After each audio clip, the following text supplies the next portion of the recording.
తంబురు సితారతన్న పాట పాడుకుందాం. 193, 191. 1-2 చరణాలను పాడిన తర్వాత మళ్ళీ మీరు పాడదురు కానీ. తంబుర సితారతో మా ప్రభుని ఆరాధించెదము. తంబుర సితారతో మా ప్రభుని ఆరాధించెదము. తన నివాసముగా మము సృష్టించిన, తన నివాసముగా మము సృష్టించిన నాథుని పొగడెదము. స్తుతి గానము చేసెదము. నాథుని పొగడెదము. స్తుతి గానము చేసెదము. తంబుర సితారతో మా ప్రభుని ఆరాధించెదము.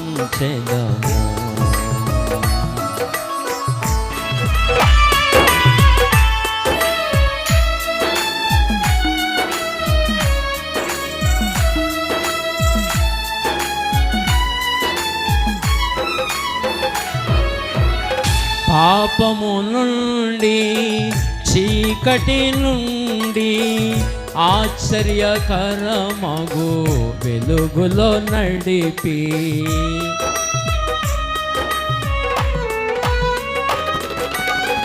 పాపము నుండి, చీకటి నుండి ఆశ్చర్యకరమగు వెలుగులో నడిపి,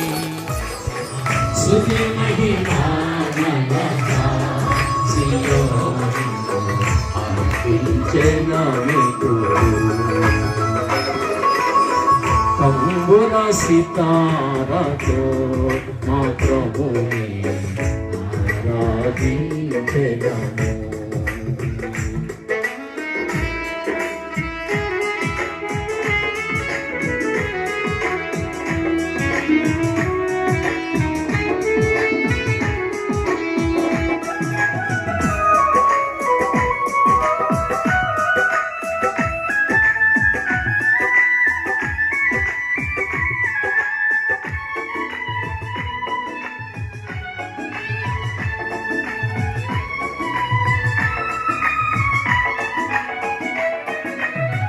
పరలోక పిలుపుతో మము పిలచి నరకపు శిక్ష తొలగించే మా నుండి,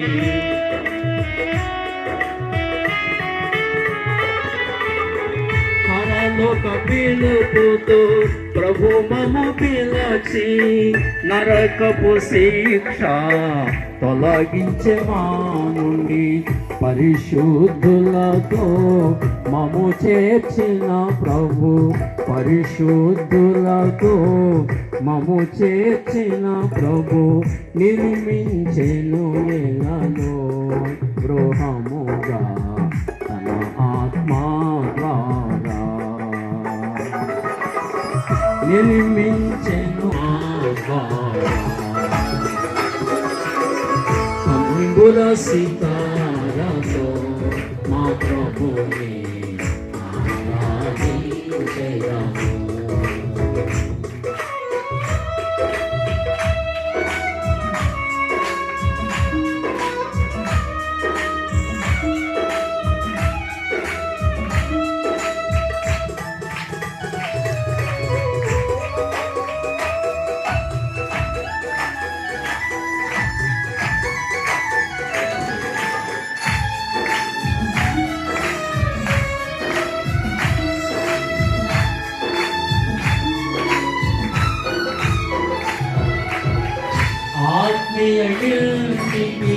క్రీస్తే పునాది సజీవమైన రాగే ప్రజలు,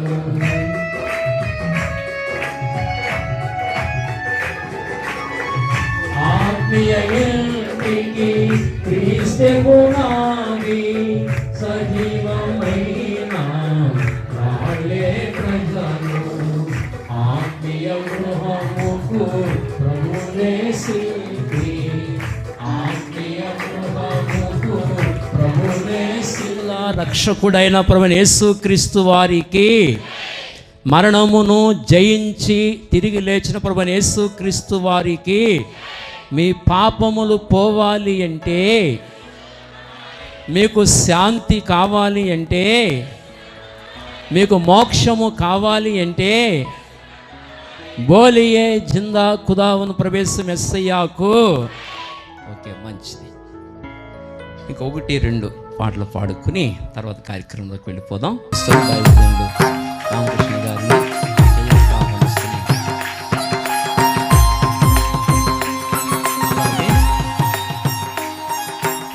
మరొక దైవజనులు మరి చక్కటి పరిచయం గౌరవపేటలో పరిచయం చేస్తున్న దైవజనులు నాగభూషణ గారిని స్టేజ్ మీద ఆహ్వానిస్తున్నాను.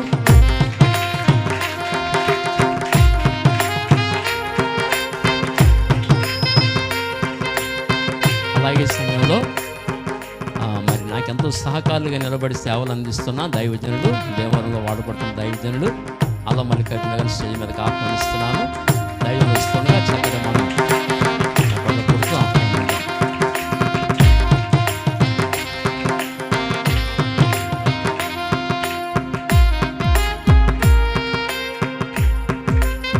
అదేవిధంగా సమయంలో మరి మరొక దైవజనులు మన మధ్యలో ఉన్నారు. వేమవరం గ్రామంలో చక్కటి పరిచయం చేస్తున్న, ఆచంటలో పరిచయం చేస్తున్న దైవజనులు వాస యోహాన్ గారిని స్టేజ్ మీదకి ఆహ్వానిస్తున్నాను. చక్కటి ఆహ్వానాన్ని వారికి తెలియచేద్దాం.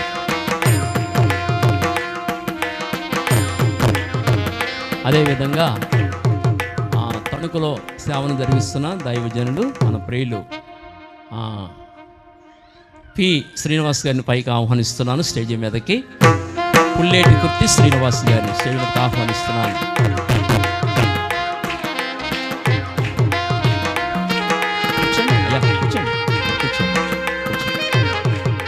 అదేవిధంగా చిన్న గొల్లపాల నుంచి వచ్చిన దైవజనులు మన ప్రియులు మింజమేనాయి గారిని స్టేజ్ మీదకి ఆహ్వానిస్తున్నాను.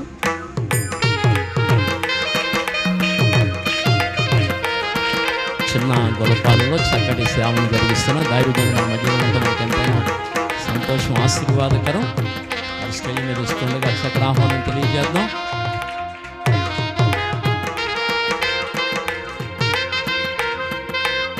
అలాగనే దైవజనులు మరి తణుకు ఆయా సమయాల్లో ఆయా ప్రాంతాల్లో దేవుని సేవ జరిగిస్తున్న దైవజనులు వీళ్ళందరూ దేవుని సహకారులండి. ఎక్కడికి వెళ్ళమంటే అక్కడికి వెళుతూ ఉంటారు.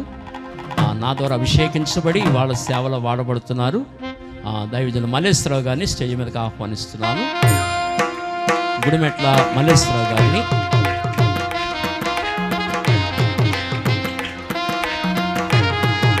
గుడిమెట్ల మల్లేశ్వరరావు గారిని,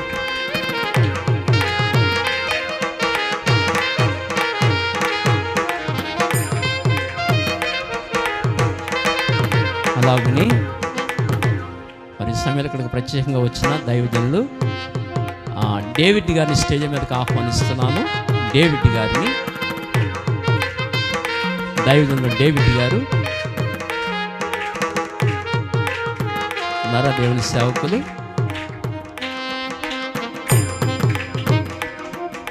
డేవిడ్ గారిని స్టేజ్ మీదకి ఆహ్వానిస్తూ మోహన్ రావు గారిని, దైవజనులు దేవుని సేవకులకు ఎంతో సహకారులు, దైవజనులు మోహన్ రావు గారిని స్టేజ్ మీదకి ఆహ్వానిస్తున్నాను.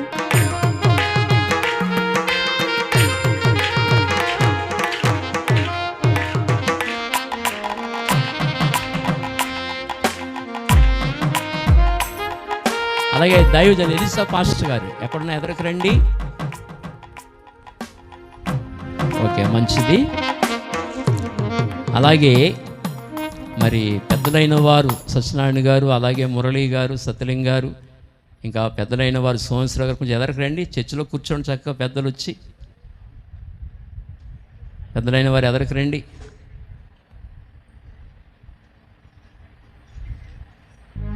అలాగని మేము పెద్దలు కదా అనుకోవద్దు, అందరూ పెద్దలే, ఇంకోలాగా ఎవరో భావించొద్దు.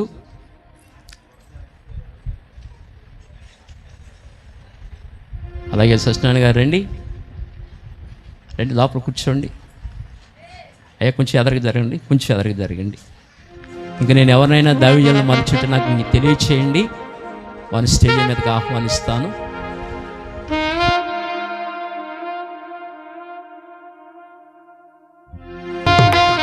అలాగే దైవజనులు అయ్యా ఎదరకండి, నన్ను కూర్చోండి.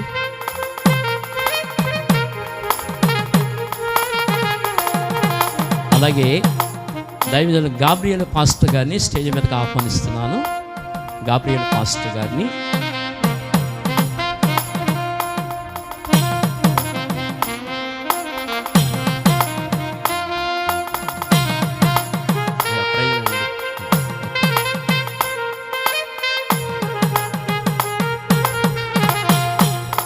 ఓకే.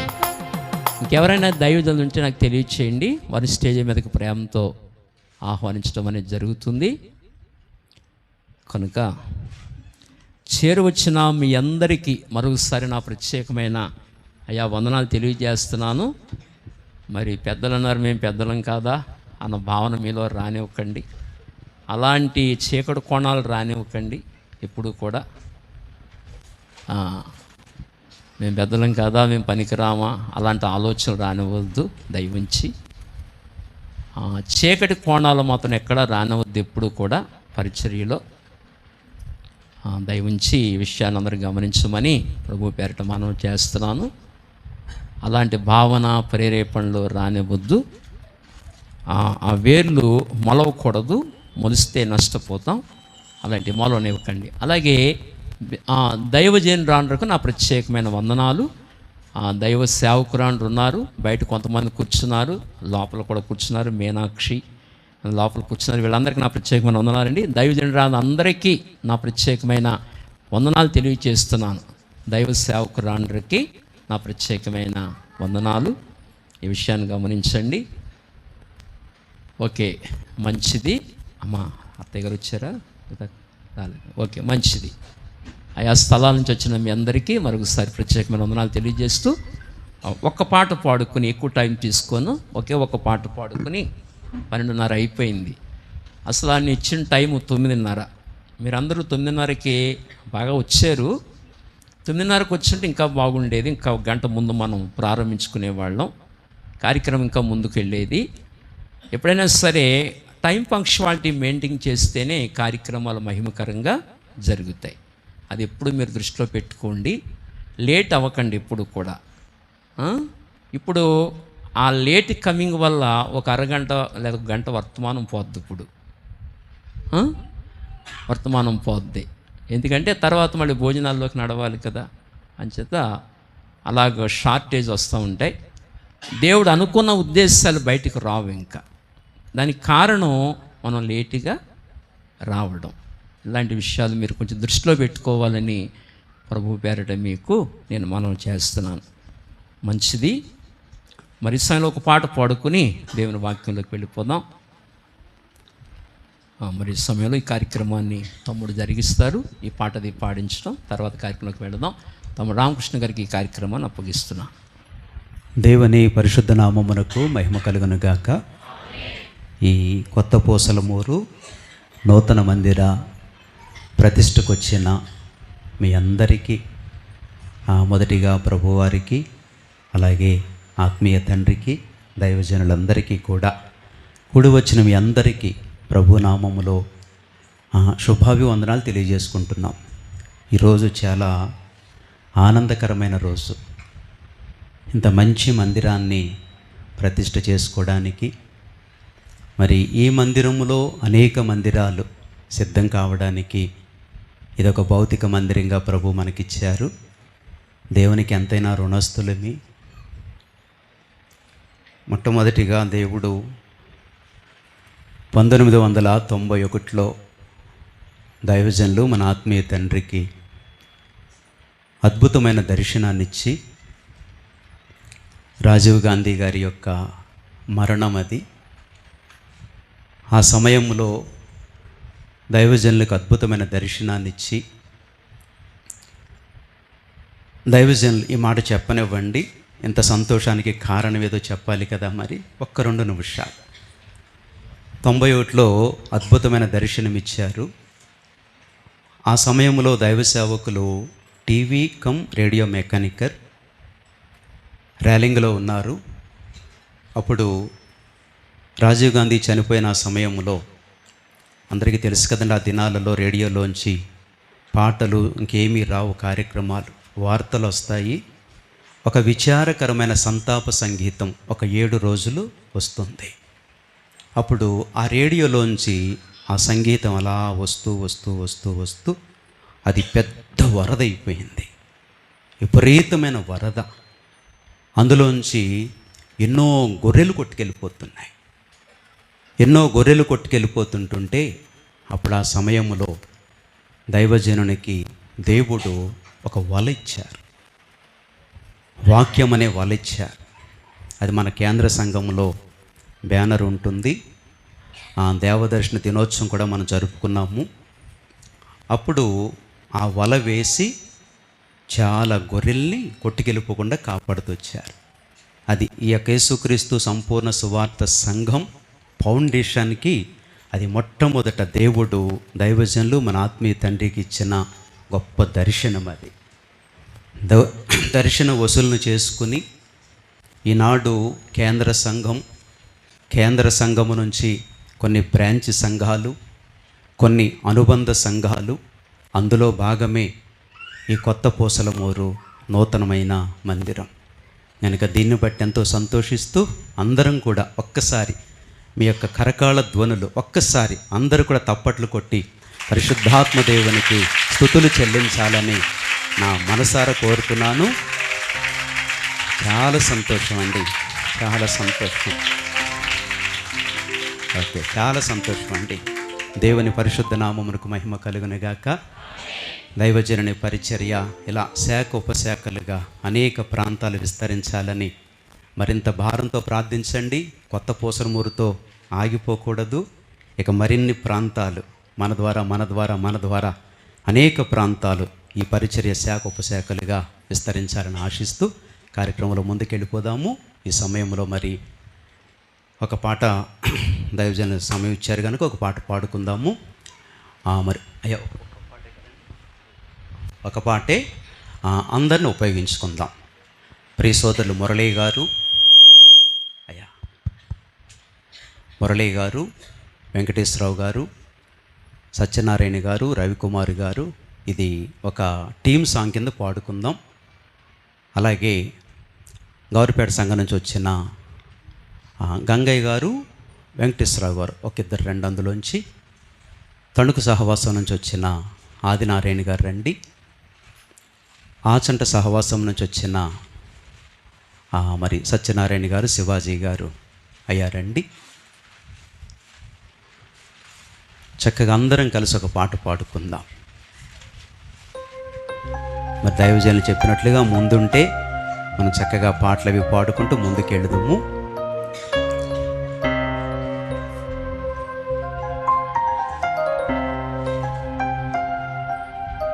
అయ్యా ప్రకాష్ గారు కూడా రండి దయచేసి.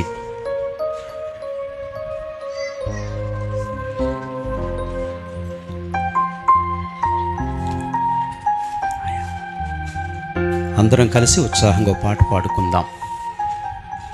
వందనమో వందనమేసు అనే పాట మనం పాడుకుందాము. పాట మరి చరణాలు ఎక్కువ కాబట్టి అది కూడా మనం తగ్గించుకుని పాడుకుందాం. ఒక 4 చరణాలు పాడుకుందాం. 415 117 115 అండి. ఒక్క 4 చరణాలు పాడుకుందాం. సందర్భాన్ని అందరూ కూడా గ్రహించాలని మమ్మల్ని పిలవలేదు అనుకోవద్దు ఎవరు కూడా. అందుకే సంఘానికి ఒక్కళ్ళని అట్లా కొంచెం పిలిచి మన ఈ కార్యక్రమాన్ని కొనసాగించుకుందాం. ఒక్క 4 చరణాలు పాడండి. వందనమో వందనమేసయ్యా, వందనమో వందనమేసయ్యా, అందుకొనుము మా దేవా మాదు వందనమందుకొనుమయా.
దొరకే జల్చి ధరించితివా నరరూపములో నరలోకములో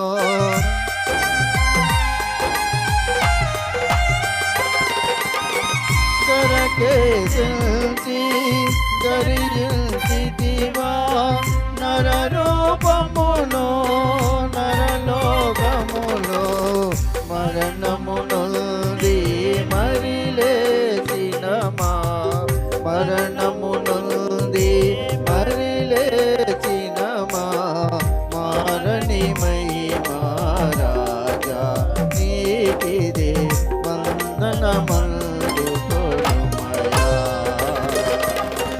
వందనమో వందనమేసయ్యా వందనమో వందనమేసయ్యా అందుకొనుము మా దేవా మాదు వందనమందుకొనుమయా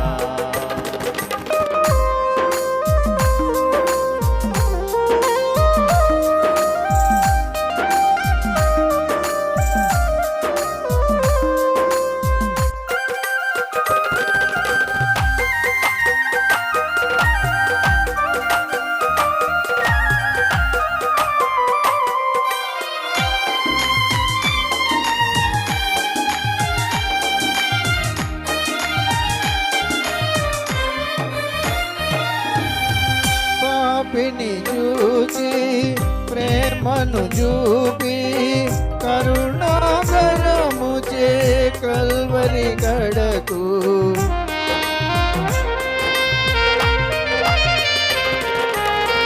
పాపిని చూచి ప్రేమను చూపి కరుణాకరము చే కల్వరి గడకు నడిపించి కడు ప్రేమతో కడిగి నడిపించి కడు ప్రేమతో కడిగి కన్నీటిని తుడిసినని ప్రేమకు కాటియలేదిలలోనా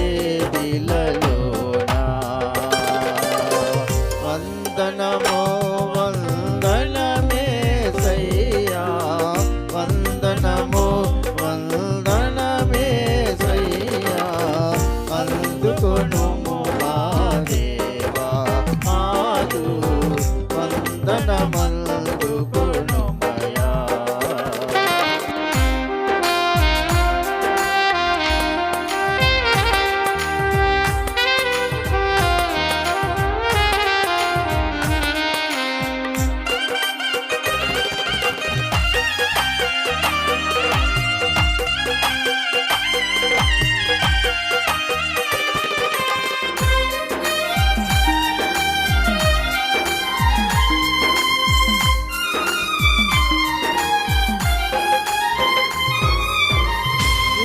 ఉదయించితివా నన్ను ధరింపా ధరించితివా దారుణ మరణము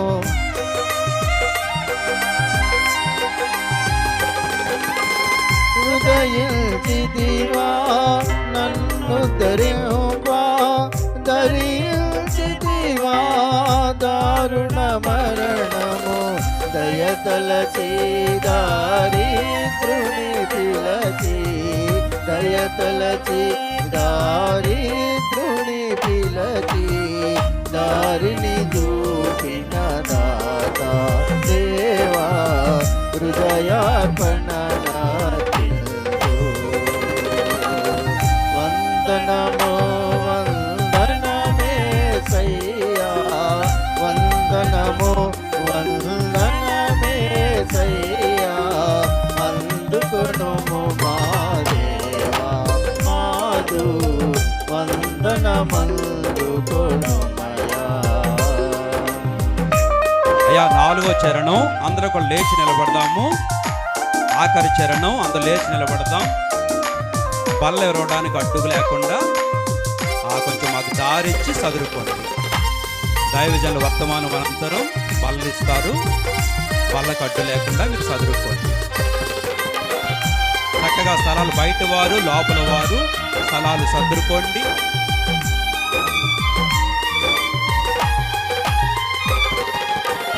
స్తుతి స్తోత్రారుడా పరమ పూజ్యుడా, స్తుతి స్తోత్రారుడా పరమ పూజ్యుడా, వర్ణనదీతుడా ధవళవనుడా, రత్నవర్ణుడరీతుడవైతివి, రత్నవర్ణుడరీతుడవైతివి, ముక్తినిచ్చిన దాత నీతిదే వందనమందుకొనుమయా, వందనమేసయ్యా అందుకొనుము మా దేవా మాదు, వందనమందుకొనుమయా.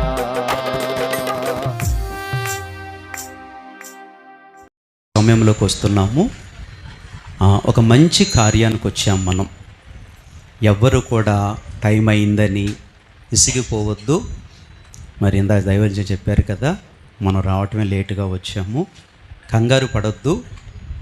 మరి కంగారు పడితే లేట్ అవుతే దేవుని సంకల్పాలు ఆగిపోతాయి. అది కనుక ఎవ్వరూ తొందరపడొద్దు.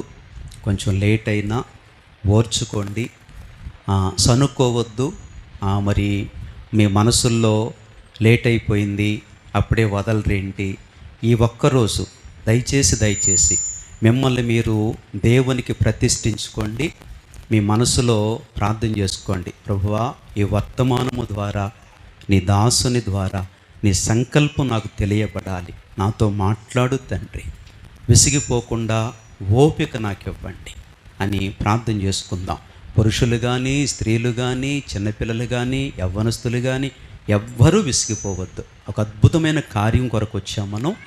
ఓపికగా ఉందాం. అట్టి ఓపిక మీ అందరికీ పరిశుద్ధాత్మ దేవుడు అనుగ్రహించును గాక. ఓకేనా? ఈ సమయంలో దైవజనులు దైవ సందేశాన్ని అందిస్తారు. మన మధ్యలో అందరం కూడా ప్రేమతో ఆహ్వానించుకుందాం. ఆత్మీయతంతో దేవుని పరిశుద్ధ నామానికి మహిమ కలుగునుగాక. మంచిది.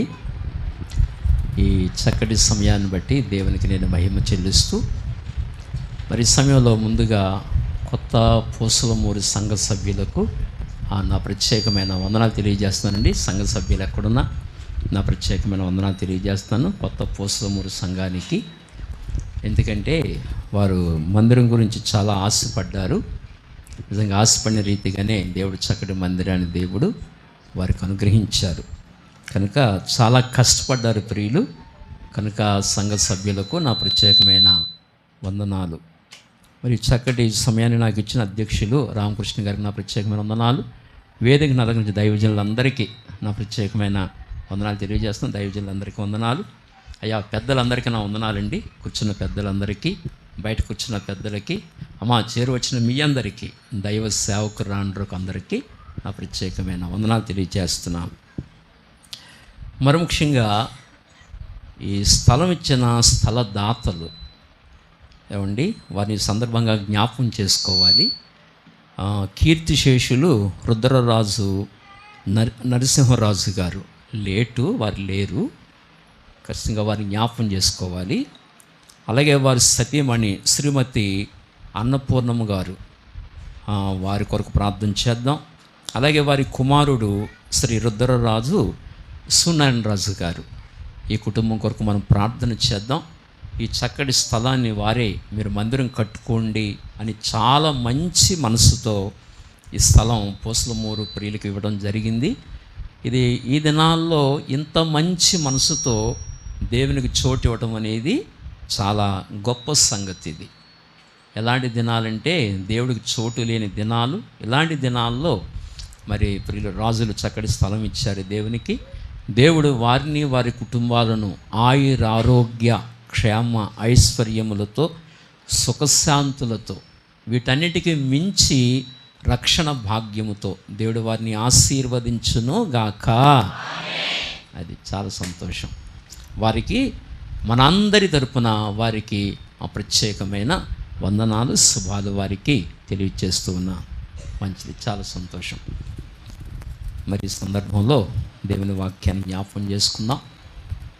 నూతన మందిరం ఎక్కువ టైం తీసుకోను, చాలా క్లుప్త టైమే తీసుకుంటాను. తమ్ముడు ఇందాక మీరు ఓపికగా ఉండండి, సహనం కలిగి ఉండండి అని తమ్ముడు చెప్పాడు కదా, అలాగే ఉండండి. ఎక్కువ టైం ఏం తీసుకోను. తీసుకుంటే ఒక 3 గంటలు కానీ 4 గంటలు కానీ, ఇంకా అంతకు మించి ఎక్కువేమీ తీసుకోనని మీకు మాట ఇస్తున్నాను. ఓకేనా? మంచిది. ఈ మందిరం విషయంలో చాలా కష్టపడ్డారు. పోసులమూరు సంఘప్రియులు చాలా కష్టపడ్డారు. పుల్లయ్య గారు, అలాగే నాగేశ్వరరావు గారు, నాగరాజు గారు, భాస్కర్రావు గారు, వారి పిల్లలు నరేషు, ఇస్రాయేలు గారు, నరేషు, ఇంకెవరండి, నాని, ఇంకా నరేంద్ర, అలాగే స్త్రీలు కూడా చాలా కష్టపడ్డారు. ఇక మన పిల్లలు యవనస్తులు చాలా కష్టపడ్డారు. దుర్గరాజు తాపిమేస్త్రి గారు, దుర్గరాజు, శివ, అలాగే వేమవరం నుంచి మోహన్ గారు, తర్వాత మోహన్ గారితో పాటు హరి అనే సోదరులు వచ్చారు. వారు చాలా కష్టపడ్డారు. ఇకపోతే పెయింట్ వర్కర్సు గుడిమెట్ల సత్యనారాయణ గారు, ఈతకోట మురళి, అదేవిధంగా హరిబాబు గారు, తర్వాత సుబ్రహ్మణ్యం గారు చాలా ప్రయాసపడ్డారు. అలాగే కుమారుడు వెంకటేష్, వీళ్ళందరూ చాలా ప్రయాసపడుతూ వచ్చారు. అలాగే ఎలక్ట్రీషియన్ ఉమాశంకరు, అలాగే పృథ్వీ, వీళ్ళు చాలా కష్టపడి పనిచేశారు. దేవుడి వీళ్ళందరినీ అలాగే దీవించి ఆశీర్వదించును గాక. అలాగే కుమారుడు దీపు కూడా కష్టపడి పనిచేశాడు. ఆ కుమారుని కూడా దేవుడు దీవించి ఆశీర్వదించును గాక. అలాగే పోస్లమూరులో కుమారుడు కన్నయ్య, మర్చిపోయాను, కన్నయ్య తన కుటుంబాన్ని కూడా దేవుడు దీవించి ఆశీర్వదించును గాక. మంచిది, చాలా సంతోషం. మరి ఈ సమయంలో కొన్ని నిమిషాలు, ఎక్కువ టైం తీసుకోను, ప్రతిదీ ప్రతిష్ఠించాలి. నూతన మందిరం కదా, ప్రతిదీ ప్రతిష్ఠితాపూర్వకంగా జరగాలి. వాక్యం చెబుతాను, ఆ తర్వాత మీ హృదయాలు దేవునికి ప్రతిష్ఠించుకోవాలి. ఆ తర్వాత బలలోకి రావాలి మనం. ఆ తర్వాత 2వ వర్తమానం ఉంటుంది, చిన్న వర్తమానం, అన్నీ చిన్న షార్ట్ వర్తమానాలే. ఆ తర్వాత ఆరాధన ఉంటుంది, ఆ తర్వాత ఆశీర్వాదం ఉంటుంది, ఆ తర్వాత భోజనాలు ఉంటాయి. అంతవరకు మీరు చాలా ఓపికగా ఉండవలసిందే, ఓపికగా ఉండాలి. ఎక్కువ టైం మాత్రం తీసుకోను. ఓకేనా? మంచిది. నేను వాక్యంలోకి వెళదాం. 16వ మొదటి దినవృత్తాంతముల గ్రంథము 16వ అధ్యాయము 11వ వచనము. 16:11 యెహోవాను ఆశ్రయించుడి, ఆయన బలమును ఆశ్రయించుడి, ఆయన సన్నిధి నిత్యము వెదకుడి. ఈ మాట మనం తీసుకుందాం. ఆయన సన్నిధి నిత్యము వెదకుడి. ఏం వెదకాలి? ఏంటి వెదకాలి? ఆయన సన్నిధి నిత్యము మనం వెదకాలి. ఆయన సన్నిధి అనగా ఎక్కడైతే 2-3 కూర్చుంటారో అది ఆయన సన్నిధి. ఇప్పుడు దేవుని మందిరంలో ఇంతమంది కూర్చున్నాం కదా, ఇది దేవుని సన్నిధి. కనుక దేవుని మందిరమే ఒక సన్నిధి. దేవుని సన్నిధిలో కూర్చుంటే మనం అనేకమైన ఆశీర్వాదాలు మనం పొందుకుంటాం. ఇది ఆయన సన్నిధి. కనుక నిత్యము మనం వెదకాలంటే ఆయన సన్నిధిని మనం వెదకాలి. నిత్యము ఆయన సన్నిధిని వెతికే వారంగా మనం ఉండాలి. మాటలు వింటున్నారా? వినండి, దేవుడి మాటలు వినండి. నిత్యము ఆయన సన్నిధిని మనం వెదకాలి. నిత్యము ఆయన సన్నిధి వెతికితే మనకి కలిగే ఆశీర్వాదాలు, మనకు కలిగే దీవెనలు, నేను కొన్ని విషయాలు మీ ముందు ఉంచుతాను. టకటక మీరు చూడండి, ఎక్కువ టైం లేదు కనుక జ్ఞాపకం పెట్టుకుందాం. మొట్టమొదటిగా ఆయన సన్నిధి కలిగి ఉండడం ద్వారా వచ్చే ఆశీర్వాదములు ఏదనగా, నెంబర్ 1 మొదటి విషయము కీర్తన గ్రంథము 4:6. కీర్తనలో 4:6 మాకు మేలు చేయువాడు ఎవడని అడుగువారు అనేకులు. యెహోవా నీ సన్నిధి కాంతి మా మీద ప్రకాశింపనీయుడి. నిత్యము ఆయన సన్నిధి వెదిగితే మనం బాగా వినాలి. నిత్యం ఆయన సన్నిధి వెతికితే మనకి కలిగే ప్రయోజనం ఏమిటంటే ఒక 100 ఎకరాల రైలు చెరువు కలుగుద్ది. మనకి ఏం కలుగుద్ది? 100 ఎకరాల రొయ్యల చెరువు, లేకపోతే 10 టన్నుల బంగారం, లేకపోతే బ్యాంక్ బ్యాలెన్స్ కోట్ల రూపాయలు మనకి కలుగుతాయి. ఏం వెతికితే? నిత్యమైన సన్నిధి వెతికితే ఏం కలుగుతాయి? ఇవి కలిగితే సరిపోతాయా మీకు? చెప్పండి. ఒకవేళ అవే కలిగినవనుకోండి, ఎంతవరకు ఉపయోగపడతాయి మీకు? ఎంతవరకు ఉపయోగపడతాయి? ఈ లోకం వరకే. ఈ లోకంలో ఒక 70-80 బ్రతుకుతాం, 100 బ్రతుకుతాం. ఇందాక ఒక తల్లిగారు నన్ను దగ్గరికి వచ్చి కౌగిలించి కాళ్ళకి నమస్కారం. ఆ తల్లి వయసు 90 సంవత్సరాలు. అమ్మ నన్ను దీవించి తల్లి అని అడుగుతున్నాను. ఆవిడ ఇక్కడే ఉన్నారు ఆ తల్లి.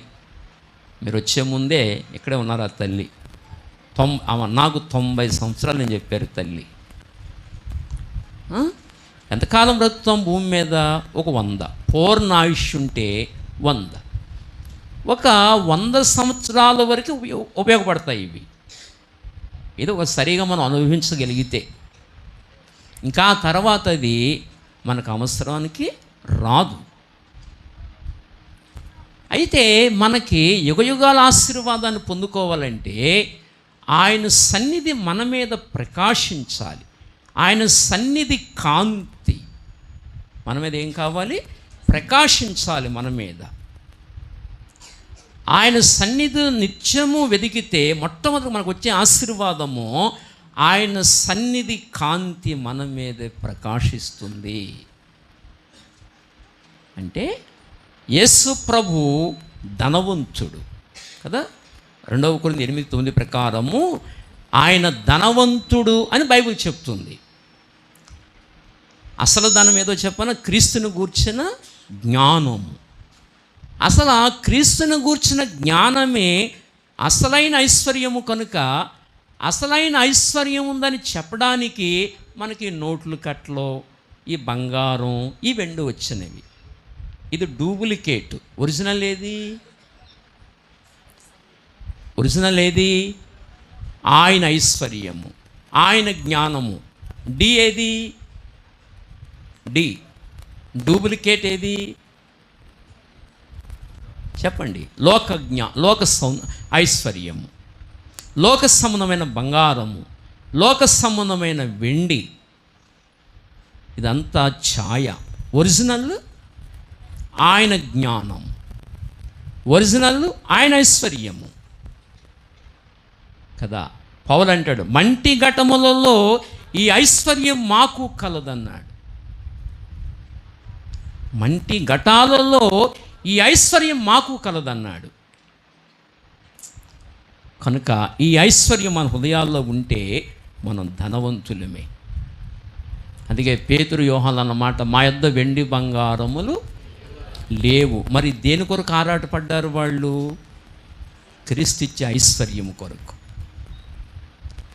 ఆ ఐశ్వర్యం కొరకు మనం ప్రాకులాడాలి భూమి మీద ఉండగా. దాన్ని బాగా సంపాదించుకోవడానికి ప్రయత్నం, సాధన చెయ్యాలి. ఎక్కడుండి? ఆయన సన్నిధిలో ఉండి మనం ప్రయత్నించినప్పుడు ఆటోమేటిక్గా ఇవన్నీ తర్వాత వచ్చేస్తాయి, రాకుండా ఉండవు. సొలొమోను ఆయన ఐశ్వర్యాన్ని కోరుకున్నాడు, ఆటోమేటిక్గా వచ్చేసినాయి ఇవన్నీ. అట్లాంటికి మనం పరిగెత్తక్కలా, నీ అంటే అవి పరిగెడతాయి. దాని వెనకాల నువ్వు పాకులాడే ఎక్కల్లా, నువ్వు పరిగెత్తే ఎక్కల్లా. సొలొమోను దేవుని జ్ఞానాన్ని అడిగాడు, దేవుని జ్ఞానంతో పాటు ఐశ్వర్యం ఇచ్చాడు, ఆయుష్ని ఇచ్చాడు, ఇవన్నీ ఇచ్చాడు. ముందు అది అడగాలి. ఆయన సన్నిధి కాంతిని వెతుకుతూ ఐశ్వర్యాన్ని అడగాలి. కనుక నిత్యం ఆయన సన్నిధిని వెతికితే ఆయన సన్నిధి కాంతి మన మీద ప్రకాశిస్తుంది. అంటే ఆ జ్ఞానం మనకి అనుగ్రహించబడుతుంది. ఇది జ్ఞానవంతుడు చేసే పని. ఇది జ్ఞానవంతుడు చేసే పని. ఆయన సన్నిధి కాంతి మన మీద ఏం కావాలి? ప్రకాశించాలి. ఇప్పుడు ఆయన సన్నిధి కాంతి మన మీద ప్రకాశిస్తే మనకు కలిగే ఆశీర్వాదాలు మొదటి ఆశీర్వాదం ఏంటంటే 80వ కీర్తన మొదటి వచనము.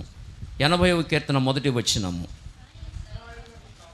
ఇశ్రాయేలుకు కాపరి చెవియొగ్గుము, మందవలే యోసేపును నడిపించువాడా, కెరూబుల మీద ఆసీనుడైన వాడా ప్రకాశింపుము.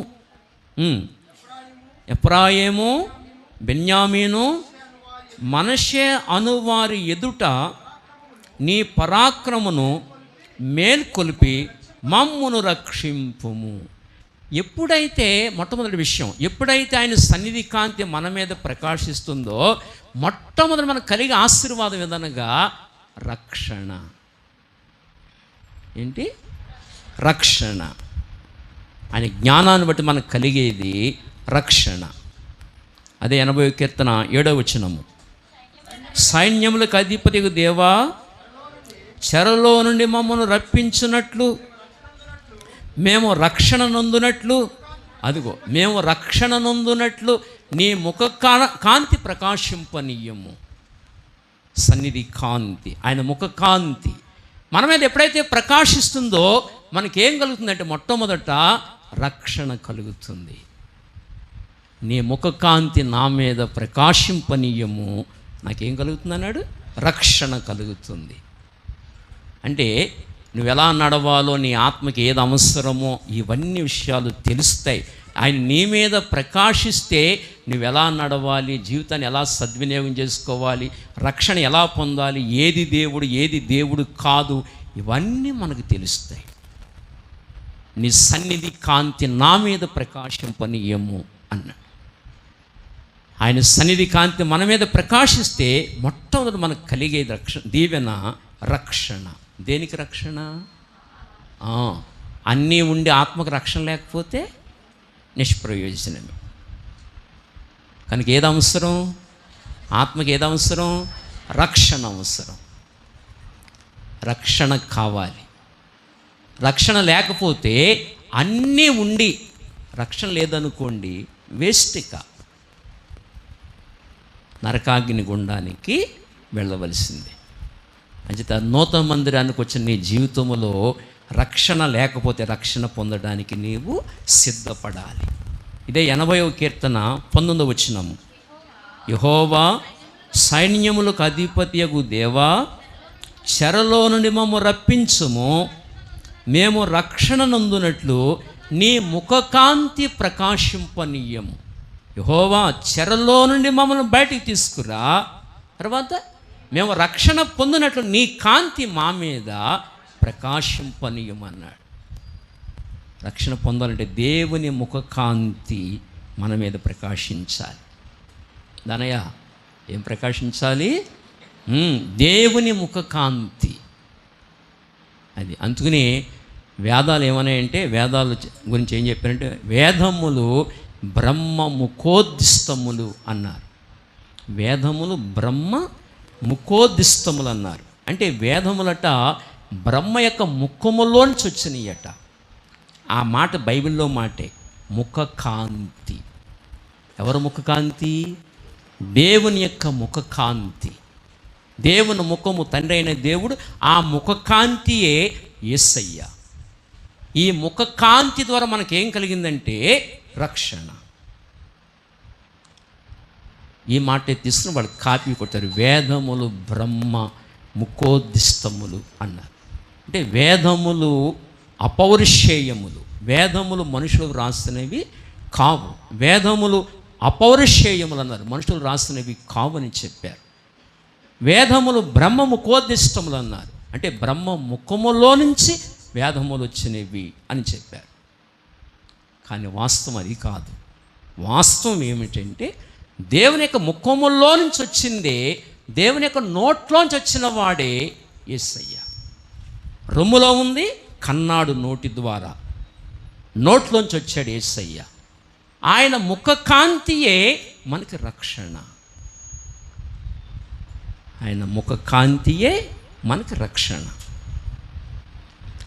ఆయన సన్నిధి ఎప్పుడైతే అనుభవిస్తామో ఆయన ముఖకాంతి మన మీద ప్రకాశిస్తుంది.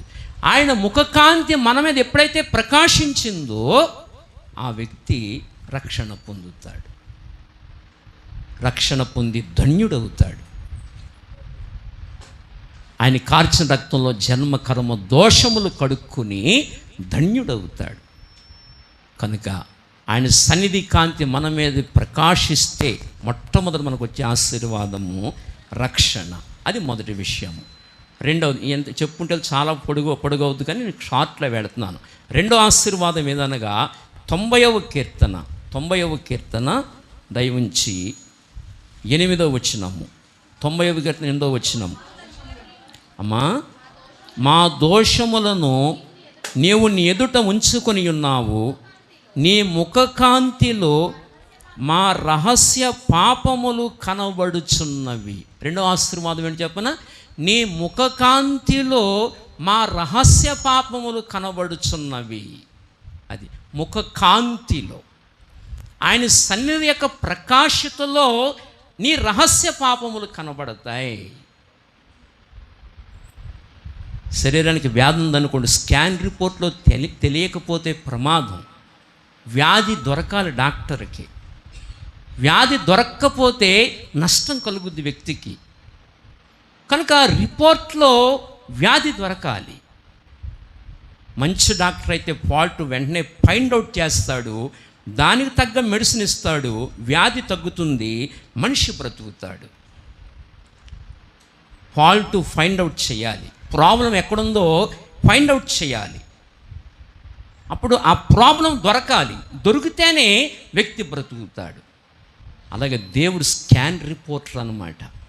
మన రహస్య పాపాలు ఆయన ముఖకాంతిలో కనబడతాయి. ఆయన ముఖకాంతిలో మన పతనములు, మన బలహీనతలు, మన రహస్య పాపాలు ముఖకాంతిలో కనబడతాయి. దేవుని యొక్క ముఖకాంతిలో కనబడతాయి.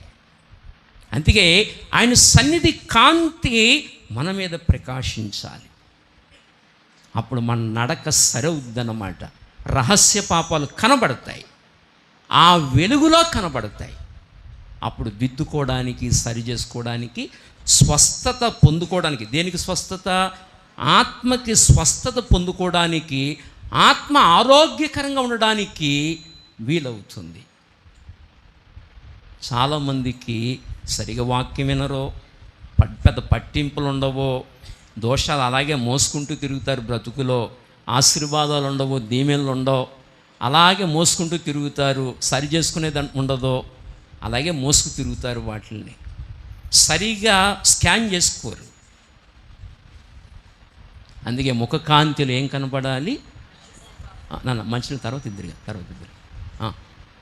సరే, తర్వాత ఇద్దరు రహస్య పాపములు కనబడతాయి ఆయన ముఖకాంతిలో. మీకు అర్థమవుతుంది కదా? ముఖకాంతిలో ఏం కనపడతాయి? వినాలి, బాగా వినాలి.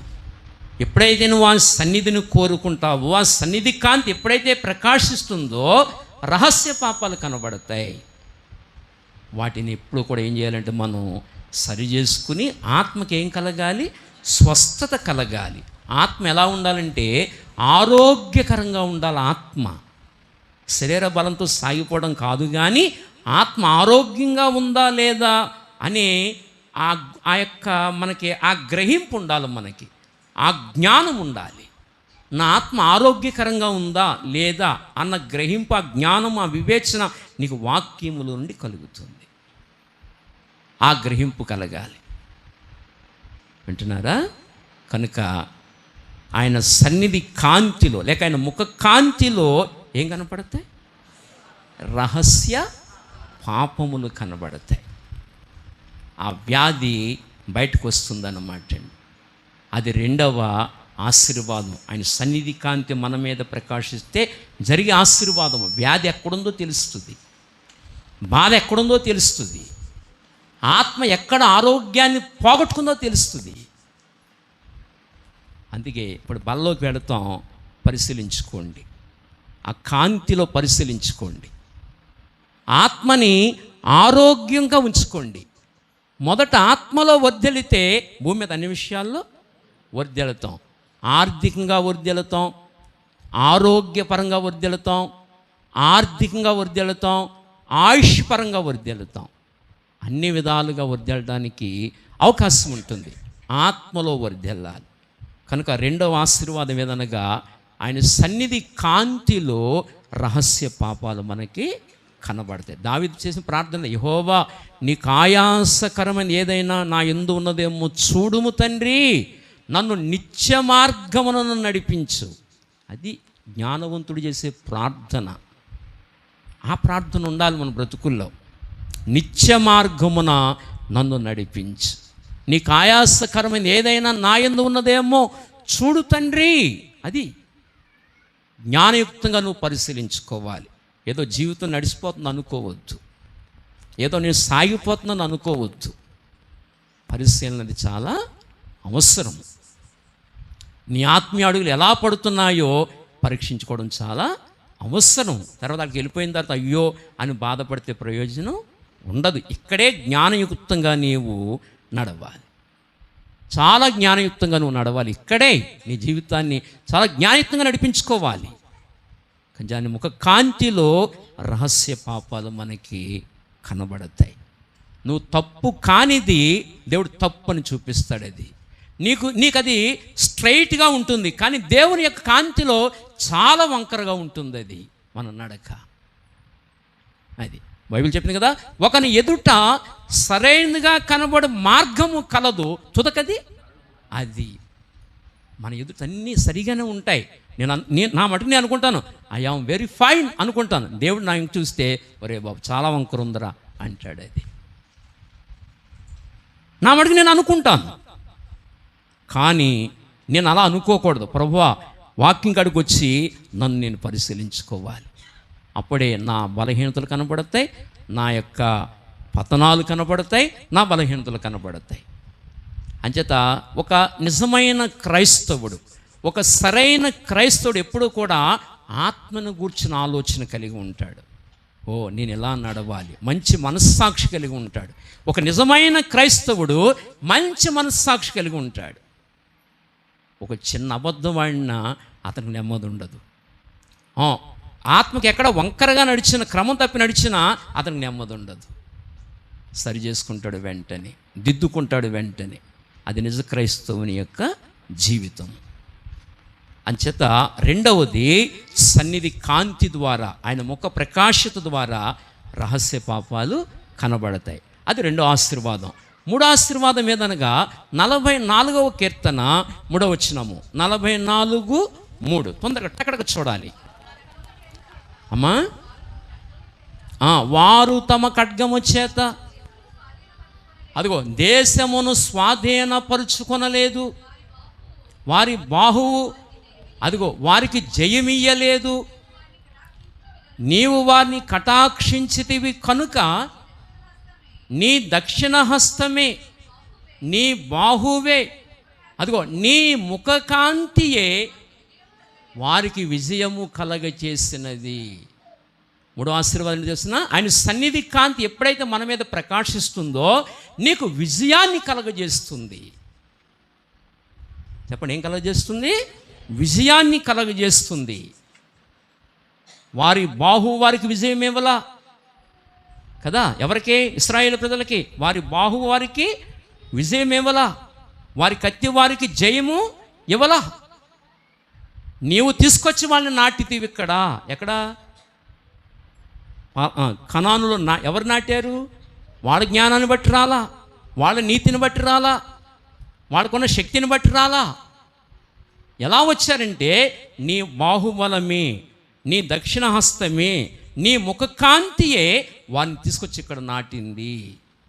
నీ దక్షిణ హస్తమే వారిని ఇక్కడ తీసుకొచ్చింది, నీ దక్షిణ హస్తమే వారికి విజయాన్ని ఇచ్చింది అని శ్లాఘించారు. అర్థమైందా? వాళ్ళ సొంత జ్ఞానం వాళ్ళకి విజయము ఇవ్వలే. అలాగా నీ కత్తి మన జ్ఞానము మనకు విజయాన్ని ఇవ్వదు. ఆయన ముఖ కాంతియే మనకేమిస్తుంది? విజయాన్ని ఇస్తుంది. అమ్మా అందరూ వింటున్నారా? అందరు కునుపాటు పడకండి, జాగ్రత్తగా వినండి. నీ ముఖ కాంతియే నాకు విజయాన్ని ఇచ్చింది అన్నాడు. కనుక ఆయన సన్నిధి కాంతి మనకేమిస్తుందంటే విజయాన్ని ఇస్తుంది. అర్థమైందా? అందుకనే ఆయన ముఖకాంతి మనకి విజయాన్ని ఇస్తుంది. అందుకే నెంబర్ 1 మొట్టమొదట లోకాన్ని జయించిన వాడు ఎవరనగా యేసయ్య. నువ్వు ఆయనతో సహవాసం చేస్తే, ఆయన కాంతి, ఆయన జ్ఞానం నీలోకి వస్తే లోకాన్ని జయిస్తావు. 2 మరణాన్ని జయించిన వాడు యేసయ్య. ఆయన జ్ఞానము నీలోకి వస్తే మరణాన్ని జయిస్తావు. ఆయన ముఖకాంతి నీలోకి వస్తే మరణాన్ని జయిస్తావు. అర్థమైందా? ఆయన జ్ఞానం నీలోకి వస్తే శరీరాన్ని జయిస్తావు. ఎన్ని పతనాలు, ఎన్నిసార్లు ఓడిపోవట్లేదు మనం? ఎన్ని పతనాలు జీవితాల్లో. శరీరాన్ని జయించగలుగుతాం, లోకాన్ని జయించగలుగుతాం, మరణాన్ని జయించగలుగుతాం, అపవాదిని జయించగలుగుతాం. కనుక నీ ముఖకాంతియే మాకేమిచ్చిందన్నాడు? విజయాన్ని ఇచ్చిందన్నాడు. కనుక ఎన్ని ఆశీర్వాదాలు మాట్లాడుకున్నాం? ఆయన సన్నిధి కాంతి ద్వారా. ఆయన సన్నిధిని వెతికితే ఎన్ని ఆశీర్వాదాలు? మొదటిది ఏంటి? రక్షణ. రెండవది ఏంటి? చెప్పాలి, అందరూ చెప్పండి. రెండవది ఏంటి? వెనకాల పురుషులు చెప్పండి. రెండవది ఏంటి? రహస్య పాపాలు కనబడతాయి. ఒకసారి మీ మాటలు క్లియర్గా వినపడుతున్నాయి, చేతులు పైకి ఎత్తండి. మీ మాటలు క్లియర్గా వినపడుతున్నాయి అన్నవాళ్ళు. ఓకే, మంచిది. రెండవ ఆశీర్వాదం ఏంటి? మన రహస్యాలు, మన పతనాలు, మన బలహీనతలు ఆయన ముఖకాంతిలో కనబడతాయి. మూడో ఆశీర్వాదం ఏంటి? విజయము కలుగుతుంది. ఈ ఆశీర్వాదం ఎక్కడ కలుగుతాయి మనకి? ఆయన నిత్యమైన సన్నిధిని వెతికితే. ఈ రహస్యాలు, ఈ యొక్క ఆశీర్వాదాలు మనకు అనుగ్రహించబడతాయి. ఇది మొదటి దానిలో 3 పాయింట్లు చెప్పాను. మొదటి దానిలో 3 పాయింట్ల అంటే ఇక 2, 3 కూడా ఉంటాయా కదా? మొదటి దానిలో ఎన్ని పాయింట్లు? ఇక రెండవది ఏదనగా, రెండవ విషయం ఏదనగా మొదటి దినవృత్తాంతాలే 16:27. 16:27 తొందరగా. ఘనత ప్రభావములు అదిగో ఆయన సన్నిధిని ఉన్నవి. చెప్పండి, ఆయన సన్నిధులు ఏమున్నాయి? ఘనత ప్రభావములు. నిత్యమైన సన్నిధి వెతికితే మనకేం కలుగుతాయి? ఘనత కలుగుతుంది, ప్రభావం కలుగుతుంది. నాతో చెప్పండి, ఘనత కలుగుతుంది, ప్రభావం కలుగుతుంది. ఏ వెతికితే? అవును, నిత్యమైన సన్నిధిని వెతికితే ఘనత కలుగుతుంది, ప్రభావం కలుగుతుంది. వినాలి, బాగా వినాలి. నీకు ఘనత కలుగుతుంది, నిన్ను ఘనంగా ఆయన హెచ్చిస్తాడు, ఉన్నతమైన ఘనుడిగా నిన్ను చేస్తాడు. బైబిల్ చెప్పింది, ఇతడు ఎంత ఘనుడో చూడుడి. హెబ్రీ 7:4లో ఇతడు ఎంత ఘనుడో చూడుడి అని వాక్యం చెబుతుంది. యేసు ప్రభు ఘనుడు. ఆయన సన్నిధిని వెతికిన వాడు కూడా ఏమవుతాడంటే ఘనుడవుతాడు. ఘనుడవుతాడు. నిత్యమైన సన్నిధిని వెతకాలి. అందుకనే శాస్త్రవేత్తలు గొప్పవాళ్ళు ఎందుకయ్యారంటే ఆయన సన్నిధిని వెతికారు. చాలామంది శాస్త్రవేత్తలు. అందుకే వాళ్ళు ఏమైనా చెప్పనా? ఘనులయ్యారు. ఆయన సన్నిధిని వెతకాలి. అర్థమైందా? దేవుడు హెచ్చించే దేవుడు, నిలబెట్టే దేవుడు, లేవనెత్తే దేవుడు, బలపరిచే దేవుడు. ఆయన సన్నిధిని వెతికితే నిలబెడతాడు ఆయన. కనుక ఆయన సన్నిధిని ఏమున్నాయి? ఘనత ఉంది, ప్రభావములు ఉన్నవి ఆయన సన్నిధిలో. ఇది రెండవ, దాని వివరణ ఇవ్వట్లేదు, నేను ఎదురికి వెళ్తాను. అది రెండవ ఆశీర్వాదం. ఇక మూడవ ఆశీర్వాదం ఏదనగా 16వ కీర్తన 11వ వచనము. 16వ కీర్తన 11వ వచనం. అమ్మా, జీవ మార్గము నీవు నాకు తెలియచేసేదవు, నీ సన్నిధిని అదిగో సంపూర్ణ సంతోషము కలదు. ఇది మూడో ఆశీర్వాదం. ఏముంది? ఎక్కడ? ఆయన సన్నిధి రోజు ఎవరైతే వెతుకుతారో వాళ్ళ జీవితాల్లో నిజంగా సంపూర్ణ సంతోషం కలిగి ఉంటారు. వాళ్ళు ఏం కలిగి ఉంటారు? అవును, ఎన్ని పరిస్థితులైనా రానివ్వండి, వాళ్ళు సంతోషిస్తారు, వాళ్ళు ఆనందిస్తారు. ఎవరిని బట్టి? ప్రభువును బట్టి. నీ సన్నిధిని సంపూర్ణ సంతోషము కలదన్నాడు. నీకు సంపూర్ణ సంతోషాన్ని ఇస్తాడు రోజు ఆయన సన్నిధిని వెతికితే. ఎన్నో ఆశీర్వాదం ఇది? మూడో ఆశీర్వాదం. నాలుగో ఆశీర్వాదం సంఖ్యాకాండము 17వ అధ్యాయము 7-8 వచనాలు. నేను వివరణ ఇవ్వట్లేదు, చదువుకుంటూ వెళుతున్నాను. అమ్మా, మోషే వారి కర్రలను సాక్ష్యపు గుడారములో అదిగో యెహోవా సన్నిధిని ఉంచెను. మరునాడు మోషే సాక్ష్యపు గుడారములోనికి వెళ్ళి చూడగా లేవీ కుటుంబుదైన అహరోను కర్ర చిగిర్చి ఉండెను. అది చిగిర్చి పువ్వులు పూసి బాదము పండ్లు గలదాయెను. మీరు చూడండి, నిత్యమైన సన్నిధిని వెదికితే వృద్ధి. ఏం కనబడుతుంది? వృద్ధి. అహరోను కర్ర ఎక్కడుంది? ఆ 11 కర్రలతో అహరోను కర్ర 12 కర్రలు, మొత్తం గోత్రానికి ఒక కర్ర చొప్పున 12 కర్రలు, ఎండిన కర్రలు దేవుని సన్నిధిలో పెట్టారు ప్రత్యక్ష గుడారములో. దేవుడు ఎవరిని ఏర్పరచుకున్నాడన్న వివాదం వస్తే అహరోను కర్రను దేవుడు ఏర్పరచుకున్నాడు. ఆ కర్ర సన్నిధిలో ఉండగా ఏమైంది? అది చిగిర్చింది, ఫలించింది, అభివృద్ధి చెందింది. కనుక ఆయన సన్నిధిలో ఎవరైతే ఉంటారో వృద్ధి చెందుతారు. మనం వృద్ధిలోకి రావాలి అంటే ఏం వెదకాలి? ఆయన సన్నిధిని వెదకాలి. కనుక కొత్త పోస్తుల మూరు వారిని వృద్ధిలోకి తీసుకురావడానికి, ఇట్టి గొప్ప ఆశీర్వాదాలు ఇవ్వడానికే ఈ చక్కటి సన్నిధిని దేవుడు అనుగ్రహించాడు. కనుక సన్నిధిలో ఇన్ని ఆశీర్వాదాలు ఉంటాయి, సన్నిధిలో ఇన్ని దీవెనలు ఉంటాయి. ఇవన్నీ మనం స్వతంత్రించుకోవాలి. నిత్యము ఆయన సన్నిధిని వెదికి ఇవన్నీ స్వతంత్రించుకోవాలి. ఎన్ని విషయాలు చెప్పాను? ఎన్ని ఆశీర్వాదాలు చెప్పాను?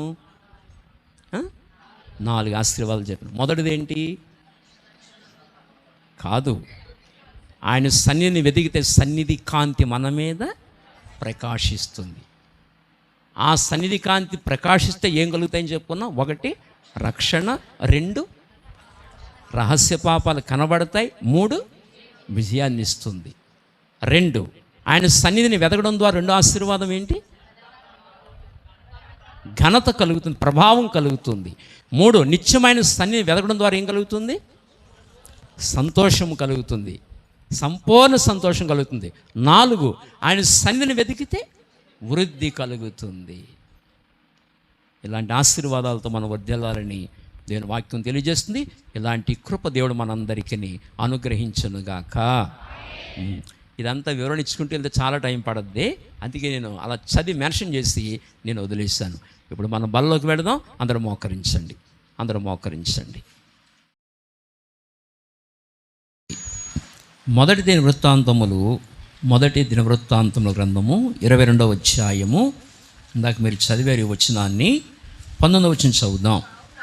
కావున హృదయపూర్వకముగా మీ దేవుడిని యెహోవాను వెదకుటకు మీ మనస్సులు దృఢపరుచుకొని ఆయన నిబంధన మందసమును, దేవునికి ప్రతిష్ఠితములైన ఉపకరణములను ఆయన నామము కొరకు కట్టబడు ఆ మందిరములోనికి చేర్చుటకై మీరు పూనుకొని దేవుడైన యెహోవా పరిశుద్ధ స్థలమును కట్టుడి. అది ఈ ఉపకరణాలన్నీ చేర్చమన్నాడు. ఏ ఉపకరణాలు అవి? దేవుడైన యెహోవాకి పరిశుద్ధ మందిరం కట్టాలంటే ఏం చేయాలి? ఉపకరణాలన్నీ చేర్చాలి. మందసము, ఆయన ప్రతిష్ఠిత ఉపకరణాలన్నీ చేర్చమన్నాడు. ఎక్కడికి? మందిరంలోకి. అలాగ చేర్చి పరిశుద్ధ స్థలాన్ని కట్టమన్నాడు. కనుక ఏంటా ఉపకరణాలు? ఇత్తడి బలిపీఠం, ఇత్తడి గంగాళం, ప్రత్యక్ష గుడారంలో ఇత్తడి బలిపీఠం, ఇత్తడి గంగాళం, సముఖపు రొట్టెల బల్ల, తర్వాత దీపవృక్షము, ధూప వేదిక, మందసం, కరుణాపీఠం, ఇవన్నీ చేర్చి పరిశుద్ధ స్థలాన్ని కట్టమన్నాడు. ఇప్పుడు ఇవన్నీ ఈ అనుభవాలన్నీ జరగాలి. ఇత్తడి బలిపీఠం అంటే రక్షణ అనుభవం, తర్వాత ఇత్తడి గంగాళం అంటే వాక్యాన్ని చెప్పాలి. ఇత్తడి గంగాళం అంటే వాక్యం. ఇప్పుడు పాత నిబంధనలో ఇత్తడి గంగాళంలో నీళ్లు, ఇప్పుడు నూతన నిబంధనకు వచ్చేసరికి వాక్యం అనే నీళ్ళతో కడుక్కోవాలి. అది జరగాలి మరి మందిరంలో. ఆ తర్వాత బల్లోకి వెళ్ళాం. ఇప్పుడు మళ్ళీ ఏం చేయాలి? 4వది దీపవృక్ష వాక్యం వినాలి. 5వది ధూప ఆరాధన. ఇవన్నీ జరగాలి ఇప్పుడు ఇక్కడ. మరి ప్రతిష్ట కదా, మరి అన్నీ జరగాలి. అంచేత కొంచెం టైం తీసుకుంటుంది, నేను క్లుప్తంగా వెళ్ళిపోతాను. ఓకే, అలా ఇవన్నీ చేర్చి ఏం కట్టమన్నాడు? పరిశుద్ధ స్థలాన్ని కట్టమన్నాడు. అది ఈ అనుభవాలన్నీ ఇక్కడ ఉండాలి ఇప్పుడు. అంచేత అవన్నీ అవసరమైనవి ఇప్పుడు. అందుకే ఇప్పుడు 4వది దీపవృక్షము ఏం చెప్పాలి? ఇప్పుడు వాక్యం చెప్పాలి. కనుక 2 మాటలు చెప్తాను, శ్రద్ధగా మీరు వినండి. మందిరం యొక్క మందిరంలోకి వెళ్ళి మనం ఏం చేయాలో ఆ విషయాలు మనం ఒక 3 విషయాలు తెలుసుకుని ఆరాధనలోకి వెళ్ళిన తర్వాత ఇంకా కంప్లీట్ చేసుకుందాం. ఎంతో టైం తీసుకొని చాలా క్లుప్త వర్తమానం ఇస్తాను, మీరు గమనించండి. దయవుంచి చూడండి, 150వ కీర్తన 2వ చరణం. అమ్మా మొదటి వచ్చిన చదవరా తల్లి. యెహోవాను స్తుతించుడి, ఆయన పరిశుద్ధ ఆలయమునందు దేవుని స్తుతించుడి. మనం దేవుని మందిరంలో చేయవలసిన పనులు ఏమిటంటే, నెంబర్ 1, మొదటి విషయము దేవునిని స్తుతించాలి. పరిశుద్ధ ఆలయంలో చేయవలసిన పనులు, మొట్టమొదటి పని దేవుని సన్నిధిలో మనం ఏం చేయాలి? దేవుని స్తుతించాలి. మందిరానికి రావాలి, పాటల ద్వారా దేవుణ్ణి ఆరాధించాలి, ఆరాధన ద్వారా దేవుణ్ణి ఆరాధించాలి. అనేక విధాలుగా దేవుని సన్నిధిలో ఉండి దేవుని ఘనపరచాలి. కనుక ఆ వచనంలో మనకేం తెలియజేస్తున్నాడంటే, దేవుని సన్నిధికి వెళ్ళి దేవుని ఆలయంలో మనం ఏం చేయాలి? ఆయన నామాన్ని స్తుతించాలని దేవుని వాక్యం మనకి నేర్పుతుంది. ఎందుకు స్తుతించాలి? ఒకప్పుడు మనం పాపులమి, దేవా నీ బలిపీఠంలోని పిచ్చుకలకు నివాసము దొరికెను, వానకోవెలకు గూటి స్థలము దొరికెను. నశించిపోతున్న నా బ్రతుక్కి గూటి స్థలం దొరికింది నాయన అని స్తుతించాలి. నీవిచ్చిన రక్షణ కొరకై సాగిలపడి నేను ఆరాధిస్తున్నానని కొనియాడాలి. దేవా నన్ను పిలిచినందుకై, నీ సొత్తుగా నన్ను చేసుకున్నందుకై నీ కొందనాలు తండ్రి. నేనైతే యోగ్యునైతే కాను, కానీ నన్ను ఏర్పరచుకున్నావు, నన్ను కోరుకున్నావు, నన్ను నీకంటే ఒక ప్రత్యేక జనాంగంగా చేసుకున్నావు. అంచేత నేను ఆరాధిస్తున్నానని అని చెప్పి దేవుని ఏం చేయాలి? ఆరాధించాలి. నా పాపములు కడిగినందుకు, దేవునితో నన్ను సమాధానపరిచినందుకు. అయ్యా ఒకప్పుడు దేవుని నేను ఎవరిని?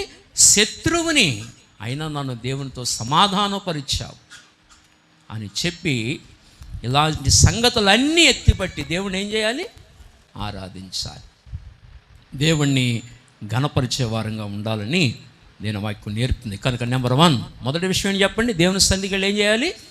దేవుణ్ణి స్తుతించాలి, దేవుని మనము ఆరాధించాలని దేవుని వాక్యం మనకి నేర్పుతూ ఉంది. అది మొదటి విషయం. రెండవ విషయం ఏదనగా దేవుని వాక్యం సెలవిస్తుంది, యెషయా గ్రంథము 56వ అధ్యాయము 7వ వచనము.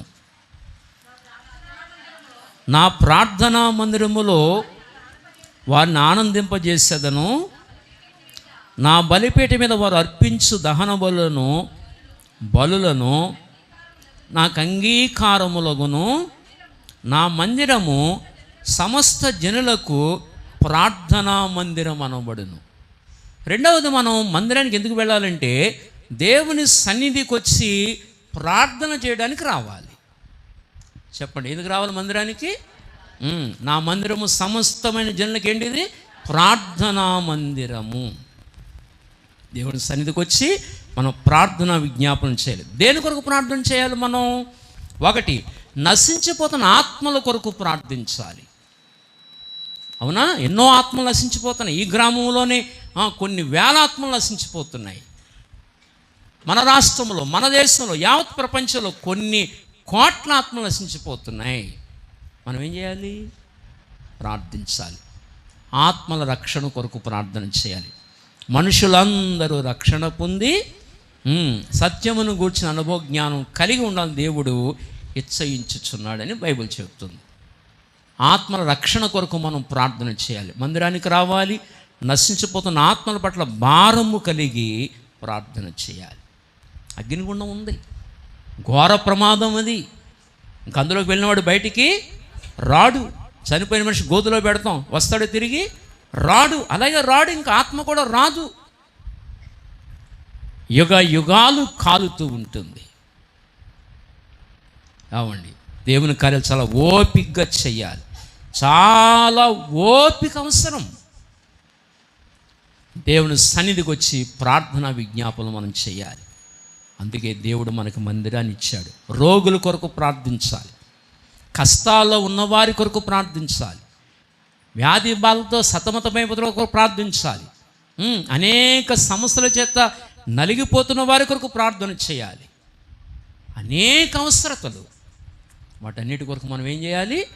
ప్రార్థన చేయాలి. అందుకే దేవుని మందిరం ప్రార్థనా మందిరం ఇది. కనుక అనేకుల కొరకు మనం ప్రార్థించే వారంగా ఉండాలి. దేని వాక్యం మనకి తెలియజేది. అది రెండో విషయము. ఇక మూడో విషయం ఏదనగా 27వ కీర్తన 4వ వచనము. 27:4 యెహోవా యొద్ద ఒక వరము అడిగి తిని దానిని నేను వెతకుచున్నాను. యెహోవా ప్రసన్నతను చూచుటకును ఆయన ఆలయములో ధ్యానించుటకును నా బ్రతుకు కాలమంతయు నేను యెహోవా మందిరములో నివసింపగోరుచున్నాను. దావీదు కోరిక ఎంత గొప్పదండి. మన కోరిక ఎలా ఉంది? ఎప్పుడు మందిరంలోంచి వెళ్ళిపోదామా అని మనకి కదా, ఎప్పుడు బయటికి వెళ్ళిపోదామా అన్న ఆలోచనలు మనవి. ఇంకా వదలడా, ఎప్పుడు బయటికి వెళ్ళిపోదామా అని మన ఆలోచనలు. కానీ దావీదు కోరిక ఏంటి? నా జీవిత కాలమంతయు నేను యెహోవా మందిరములో ఉండగోరుదును, నివసింపగోరుదును. ఎంత శ్రేష్టమైన తలంపో చూడండి, ఎంత శ్రేష్టమైన తలంపు. దావీదు అంటాడు, నేను దేవుని దగ్గర ఒక వరం అడిగి తిని, ఒక వరము. ఆ వరం ఏంటో చెప్పనా? ఒకటి, దేవుని మందిరములో ధ్యానించుటకును, రెండు, ఆయన ప్రసన్నత చూచుటకును. దేవుని మందిరం ఎందుకు? ఒకటి ఏం చేయాలి? దేవుని మందిరములో ధ్యానించాలి. రెండు, ఆయన ప్రసన్నతను చూచుటకును నా బ్రతుకు కాలమంతయు యెహోవా మందిరములో నేను ఉండగోరుదును, నివసింపగోరుదును. ఎంత అద్భుత కోరిక, ఎంత గొప్ప కోరిక అది. మనకు మందిరం ఎందుకు ఇచ్చాడంటే దేవుడు జీవితకాలం అంతా ఎక్కడ ఉండాలి? మనం మందిరంలో. ఎందుకు? మందిరం ఎందుకు ఉండాలి? ఒకటి, ధ్యానించుటకు. ఇక్కడే వాక్యం ధ్యానం చేస్తాం. ఇప్పుడు నేను ఏం చేస్తున్నాను? వాక్యాన్ని ధ్యానిస్తున్నాను. మీరందరూ ఏం చేస్తున్నారు? నాతో కలిసి ఏకీభిస్తూ ఆరగిస్తున్నారు. అది అందరం కలిసి ధ్యానం చేస్తున్నాం, వాక్యాన్ని ధ్యానం చేస్తున్నాం.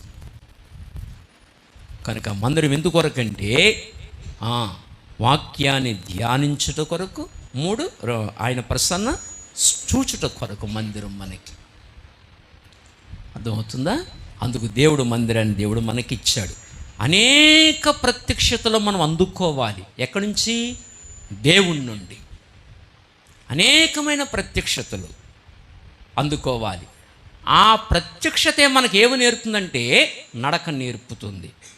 పౌలు అంటాడు కదా ఒక మంచి మాట, నేను మంచి పోరాటము చెప్పేంట కడక నా పరుగు కాపాడుకుంటుని. అది నాకు మాత్రమే కాదు, ఆ నీతిగల న్యాయాధిపతి తన ప్రత్యక్షతను అపేక్షించు వారికి ఆ కిరీటాన్ని ఇస్తాడన్నాడు. కనుక దేవుని మందిరంలో ధ్యానించి నువ్వు అనేక ప్రత్యక్షతలు పొందుకోవాలి. ఎందుకు? నీతి కిరీటాన్ని పొందుకోవడానికి. ఏ కిరీటం? నీకు నీతి కిరీటం కావాలంటే ప్రత్యక్షత కావాలి. ప్రత్యక్ష వస్తేనే నడక వస్తుంది. నీకు ఓన్లీ అక్షరాలు చూస్తే నడక రాదు, ప్రత్యక్షత కావాలి. అందుకే పౌలు అంటాడు, నాకు కలిగిన ప్రత్యక్షతలు విశేషములు అనేకములు అంటాడు. అంచేత దేవుని మందిరంలో ధ్యానించాలి, అలాగనే ఆయన ప్రసన్నతను చూడాలి. ధ్యానించినప్పుడు ఆయన ప్రసన్నత మనకి కనబడుతుంది. నీకు వెన్న ఎప్పుడు కనబడుతుంది? వెన్న ఏం చేయాలి? పాలు తీయగానే వెన్న కనపడుద్దా? మరి ఇప్పుడు కనపడుద్ది? పాలు తీయాలి, దాని పొయ్యి మీద కాయాలి. అప్పుడు జతపక్షి పట్టు రావాలి. ఏంటో జతపక్షి? మజ్జిగ పట్టు రావాలి, తోడేయాలి. అది అప్పుడు ఏం కావాలి? తోడుకోవాలి. అప్పుడు కదా నువ్వు అందులో కవ్వం పెట్టి చిలకాలి. అప్పుడు కదా బయటకు వచ్చేది ఏది? అలాగూ నీకు ప్రత్యక్షత రావాలి. ఊరికనే రాదు, అక్షరాలు చూస్తే రాదు. అందుకే యజ్ఞాగాదుల్లో పోసేది ఏది? నెయ్యి. నెయ్యి ఎక్కడుంది మరి? ఎక్కడో పాలు లోపల ఉంది. పాలు ఎక్కడున్నాయి? పశువులలో. అది మనం ఎవరమి? పరిశుద్ధ దేవుని గురించిన జ్ఞానం లేని వాళ్ళు పశుప్రాయులు. నేను ఒకప్పుడు ఒక పశుప్రాయుడిని. పశుప్రాయుని నన్ను పాలు ఉండే వ్యక్తిగా చేశాడు. అది పశువుల్లో పాలు ఉంటాయి. ఒకప్పుడు జ్ఞానము లేదు నాలో. ఇప్పుడు ఎన్ని గంటలైనా నుంచుని మాట్లాడుతాను, అసలు ఎన్ని గంటలైనా మాట్లాడుతాను. అలా ప్రత్యక్షలు వస్తానే ఉంటాయి. ఎన్ని గంటలైనా ఆ పాలు లోపల ఉండాలి. దేవుని సన్నిధిలో కూర్చుని ఇంకా నా పని ఇంక ఇదే, ఇంకేం చెప్పి ఇదే నా పని. ధ్యానిస్తూ ఉండాలి, ధ్యానిస్తూ ఉండాలి. అప్పుడు అనేక ప్రత్యక్షతలు మనకి కలుగుతూ ఉంటాయి. అప్పుడు అందులో ఉన్న ఆ భావాన్ని చూడగలుగుతాం.